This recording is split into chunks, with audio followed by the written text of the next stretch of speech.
So first of all, let me say thank you for having me join the call. It's a pleasure to be here with you all this morning or afternoon or evening, wherever you may be in the world. And I'm really thrilled to be here to share a little bit of our Johnson & Johnson diversity and inclusion story and journey with you. Now, you asked a little bit about You Belong, but Marjorie, I think it's important that before I jump into that I tell you a little bit about our journey and how we got there, because I think that's critically important for our businesses. So first, you said a little bit about my background, and you're absolutely right, Marjorie. I am, by training and by trade, a business person. So I've been with Johnson & Johnson for a number of years, primarily in business-related roles, P&L management roles, leading large teams, and driving business forward. And a few years ago, I decided to take all of my business experience and step into an area that I've been passionate about my whole life, diversity, equity, and inclusion. And in doing that, I stepped into that role at Johnson & Johnson with a long history and a long commitment to diversity and inclusion across our organization. In fact, if you think about the history of Johnson & Johnson, at the beginning of our company, more than 130 years ago, more than half of our first 15 employees were women. And this was virtually unheard of at that point in time. So diversity, inclusion has always been a part of who we are. It is ingrained into the fabric of Johnson & Johnson. Now, having said that, when I stepped into the role as any business leader, my job wasn't to keep things the same. My job was to figure out how do we accelerate and how do we do more.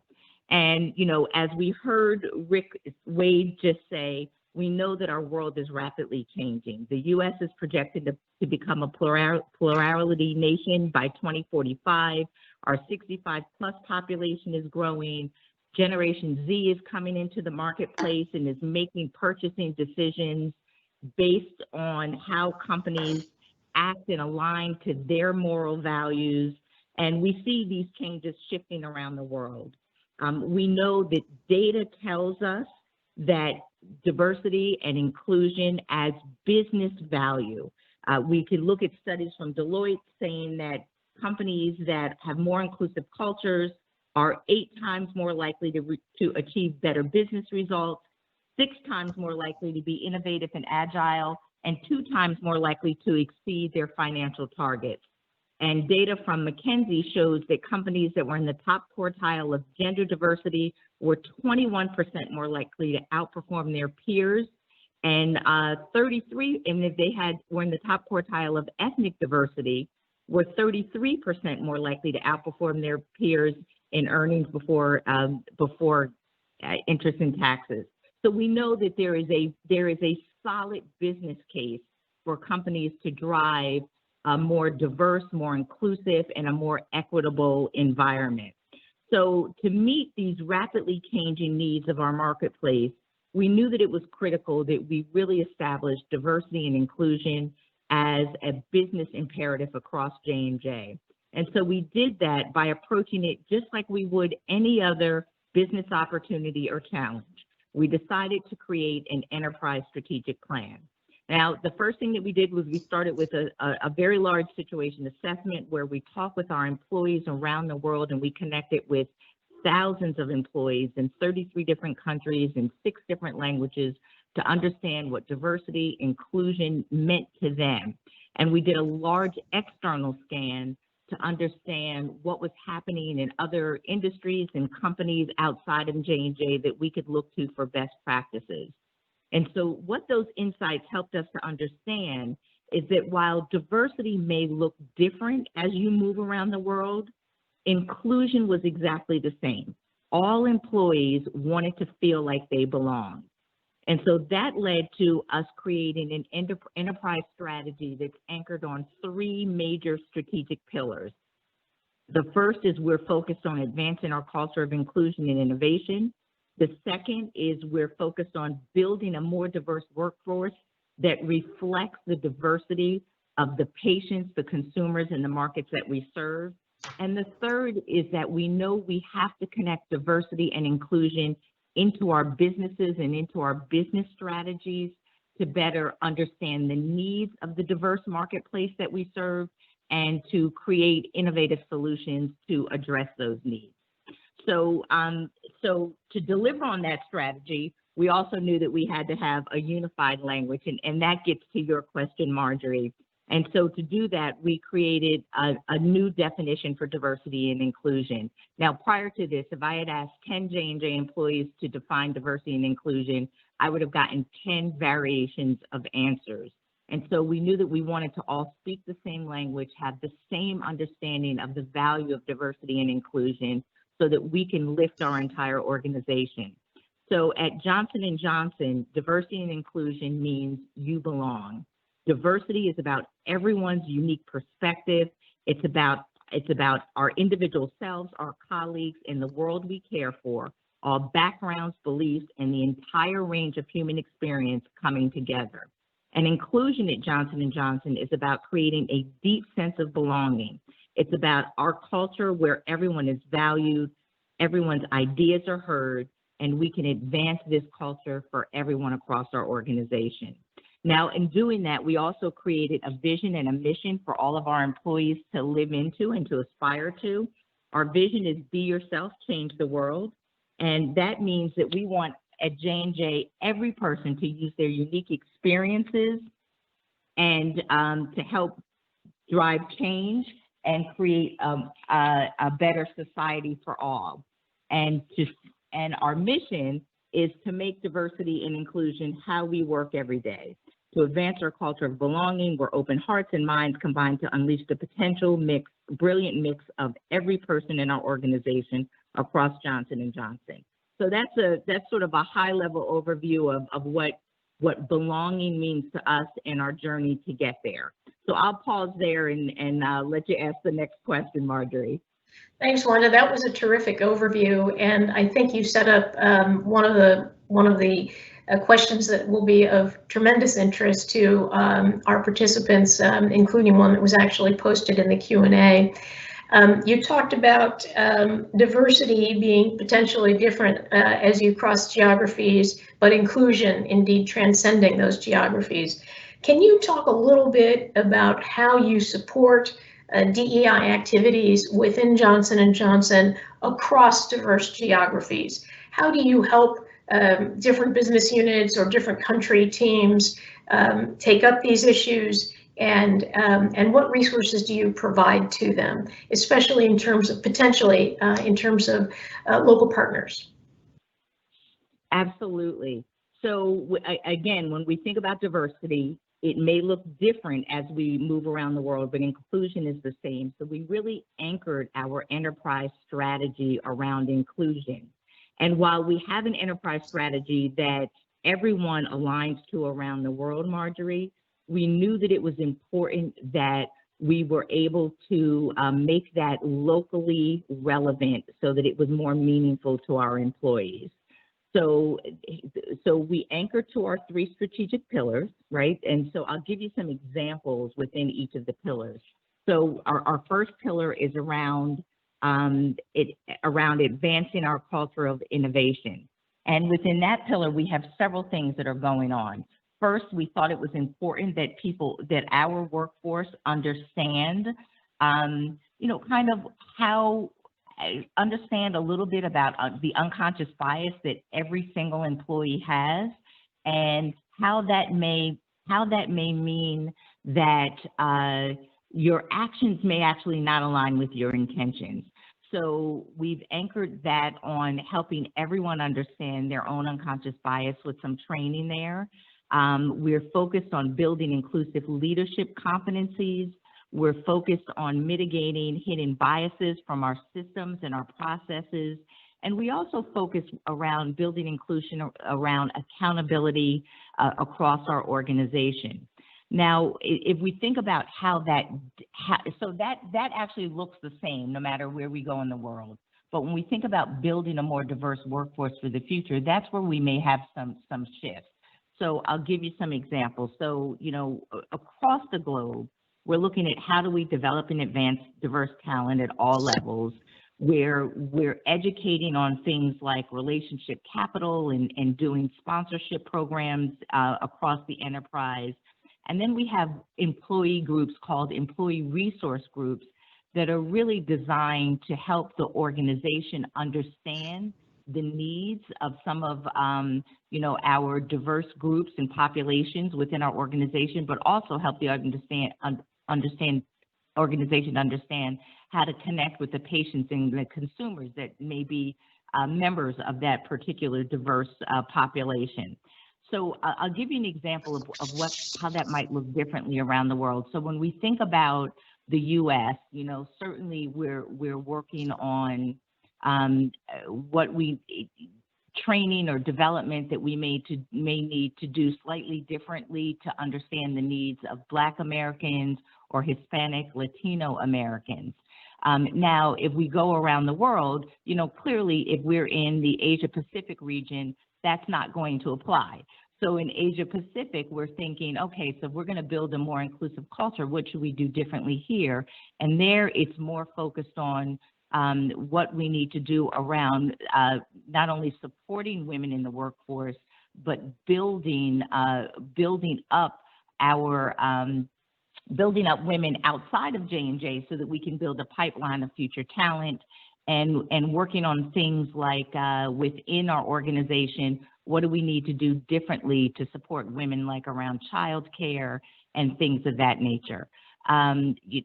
So I'll give you another example in Asia Pacific, and that's when we think about the Asia Pacific market, or specifically Japan, we know that there is a culture where the work hours are very, very long.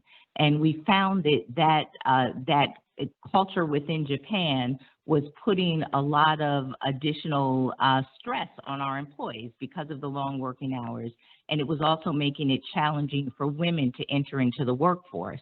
And so we created a program called the Switch Program.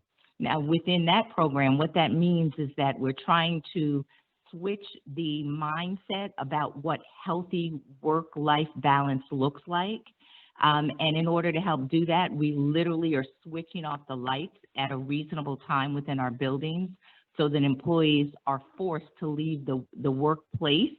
And of course, this was all prior to COVID-19, but forced to sort of leave the workplace, and it enables them to engage with their families in their personal life in a different way. So those are just a couple of examples of how we execute, how we have an enterprise strategy, but execute differently in different markets around the world. Does that answer the question, Marjorie? Well, I certainly think it does, and we'll invite our participants, if they have questions, to follow up on that.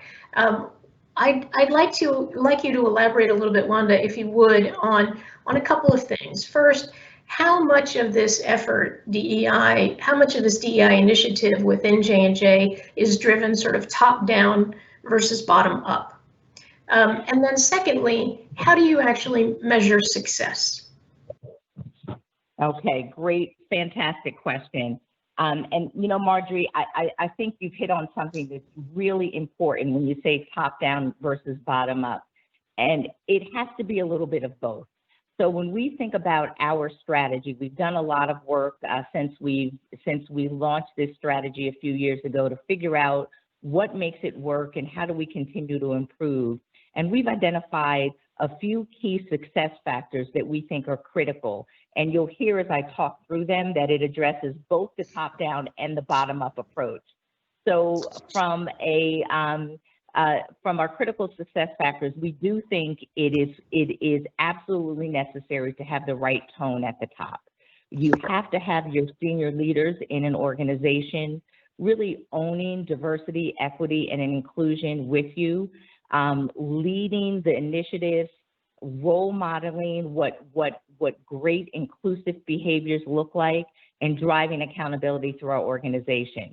Now at Johnson & Johnson, we are extremely privileged and lucky to have a CEO in Alex Gorski that truly lives into diversity, equity, and inclusion, and embodies all aspects of what inclusive leadership looks like. And so Alex Gorski, really role models these right behaviors. He makes diversity, equity, and inclusion a topic of every town hall that he does. It's on the agenda of all of our meetings. He's talking about what people are doing around diversity and inclusion and equity when he does one-on-ones with his direct reports. So that helps it sort of transcend throughout the organization. In conjunction with that, we do think it's important that every employee lean into diversity, equity, inclusion in certain ways. And so we engage our employees across the organization in a variety of ways. We have, as I said, our employee resource groups that really are helping our organization to understand what the needs of various diverse populations are across different markets and customers and patient groups in the markets in which they're serving. We also connect with all of our employees in a variety of ways to understand their needs. And we do that in several ways. We have inclusion indexes that happen periodically throughout our organization. We have annual employee surveys that are based on our credo. And so we're always getting the input of employees. And we when we defined our definition and our vision and our mission, it really helped all employees to understand our individual responsibility to diversity, equity, and inclusion. And, I think when we did that definition, it was the first time that everybody felt that everybody understood the role that they needed to play. Prior to that definition, D&I was really something that was about the other.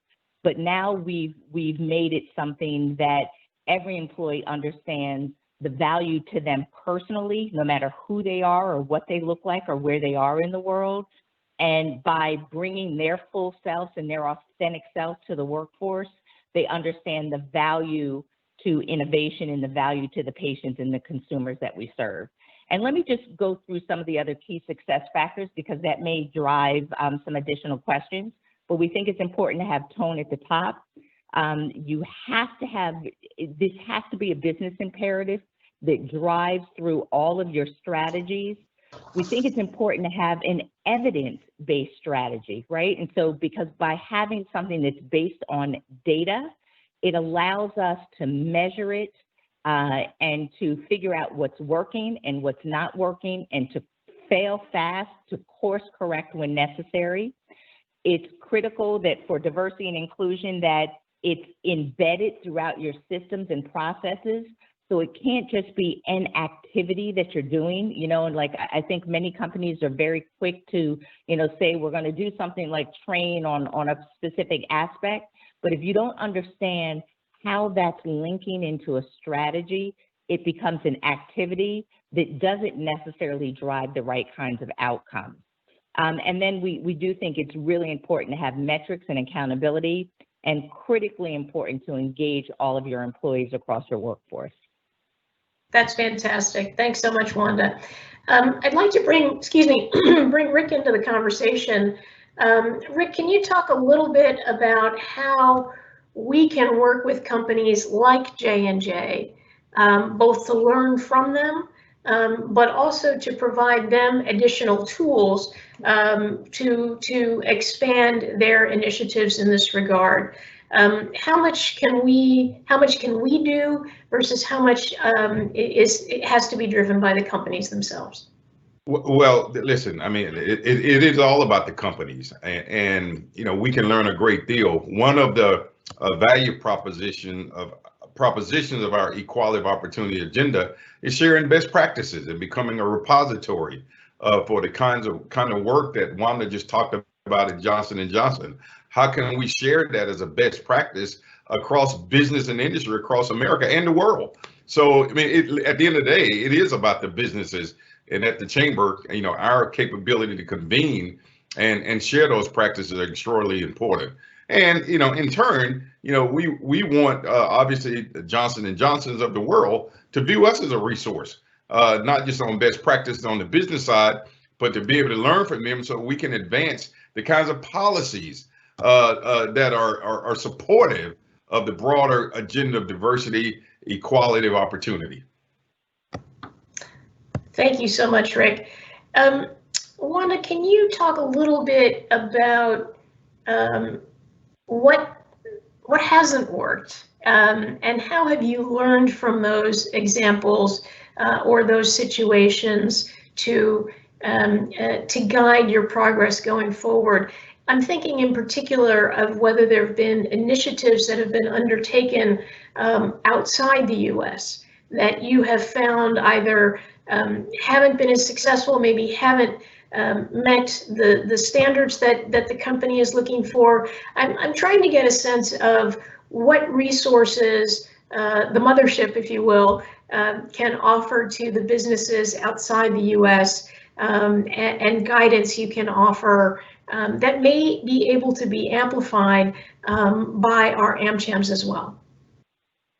Yes, so I think that's a great question, and I first, let me talk about, you asked sort of what hasn't worked. Mm-hmm. And I don't know that I would say, I think we're learning as we go, and because we're measuring as we go, we're able to course correct. So, I think that since we've launched this new strategy, there hasn't been anything that's been a total failure, but there's been things that we've addressed. And I'll tell you, let me share one example that we actually addressed when we were creating our strategy.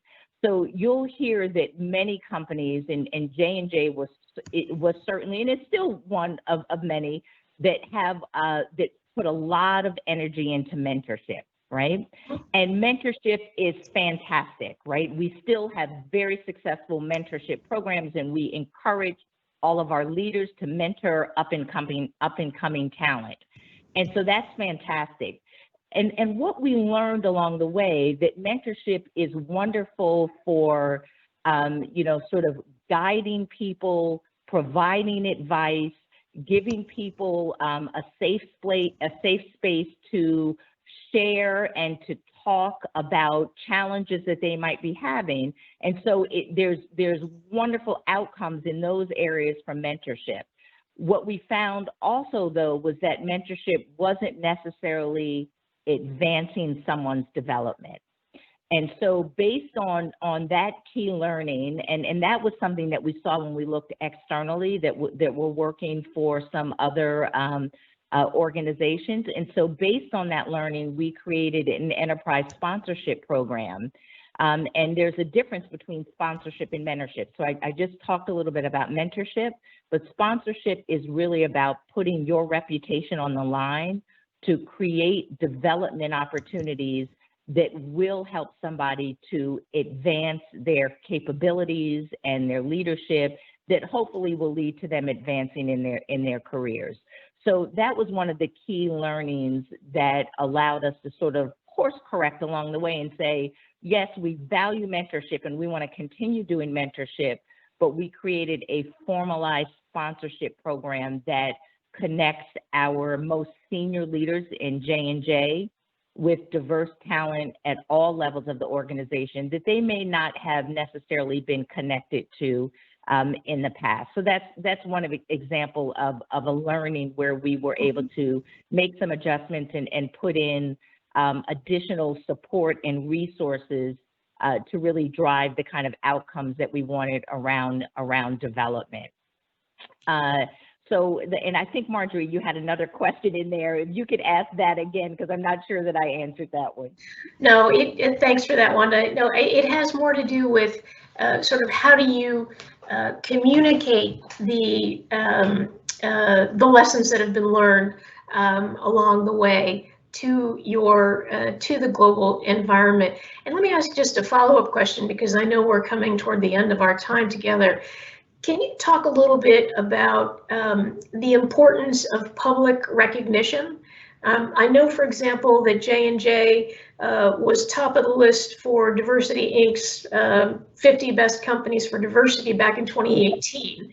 How does that motivate the company? How important is that to your employees, to your clients, to your customers, to your suppliers, and so on?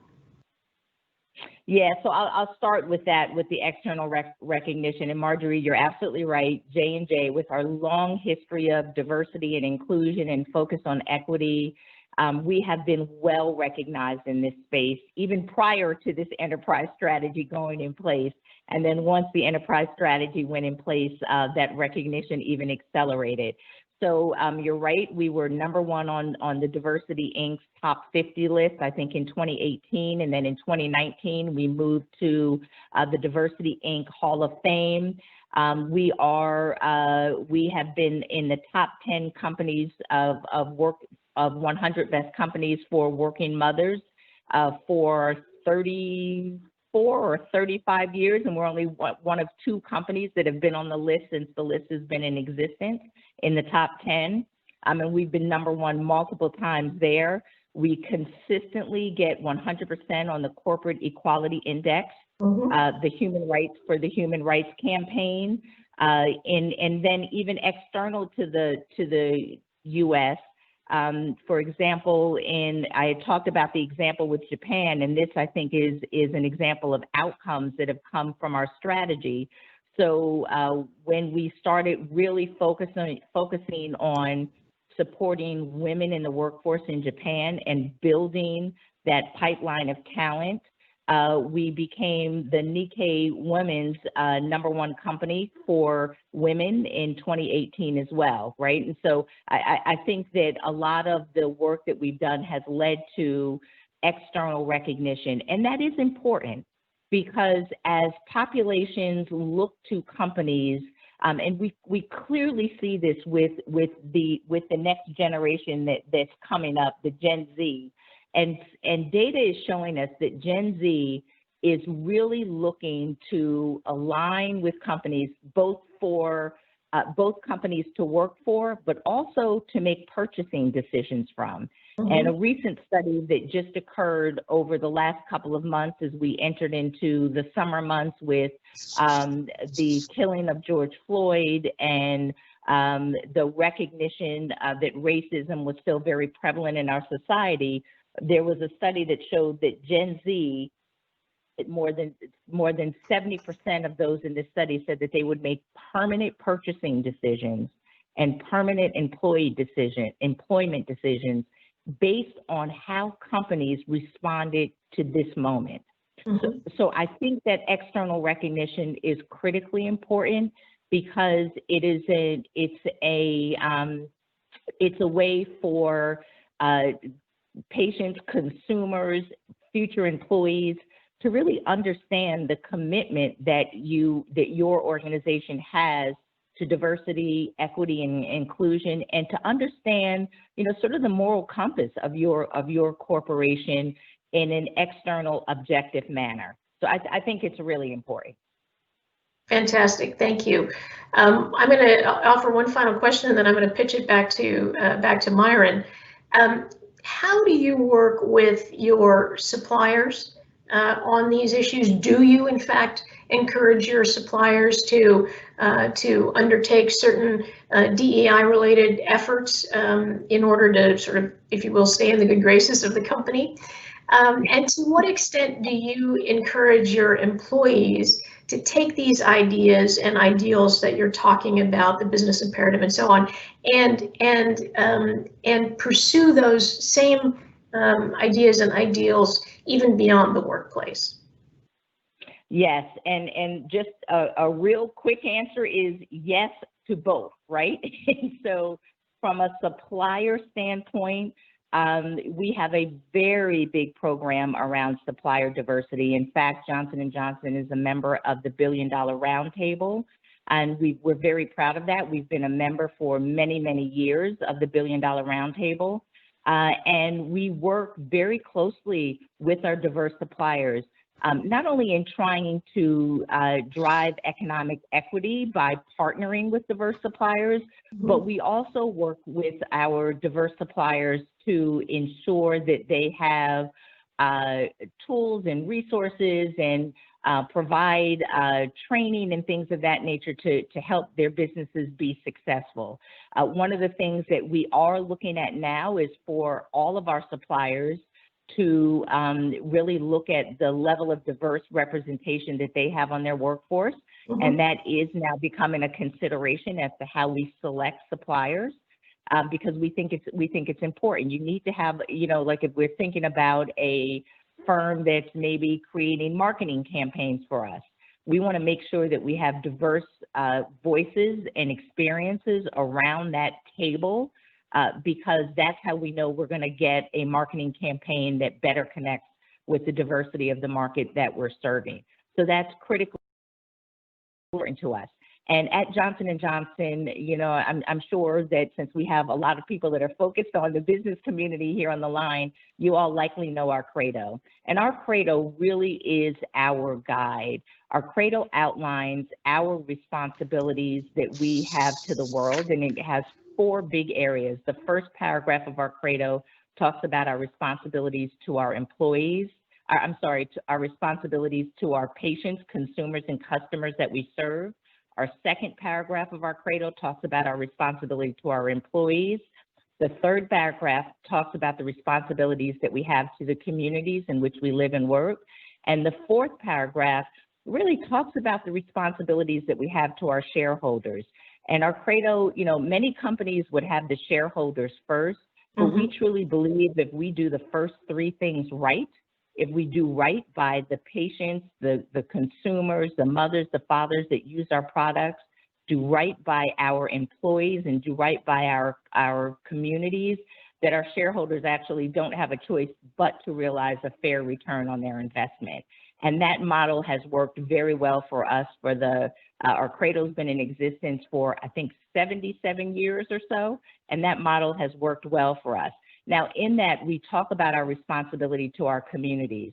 And yes, we encourage our employees to use our J&J Big for Good and to support our communities in a variety of ways.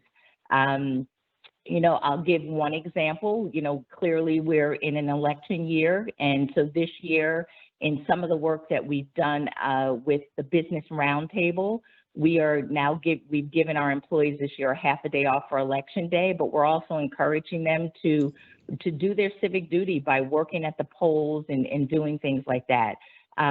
We encourage our employees to connect with great community-based organizations like the National Urban League and things of that nature. So yeah, we not only encourage it, we support it and provide opportunities for our employees to live into our credo within the community in a variety of ways. Fantastic. Thank you, Wanda.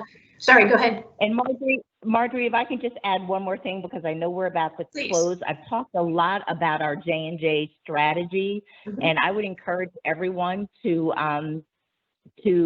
view a website that we have that really talks about our journey around diversity and inclusion, and it outlines how we've developed our strategy. So it's called youbelong.jnj.com, youbelong.jnj.com, and we're happy to send that link, but that will walk you through our whole journey, how we have developed our strategy, and it will give you lots of wonderful examples around how we're living into J&J every day in all regions of the world. So I would encourage you all to visit that. And we're also in the process of updating that. So visit it today and then go back again in about 6 weeks, and there'll be even new stories and updates there.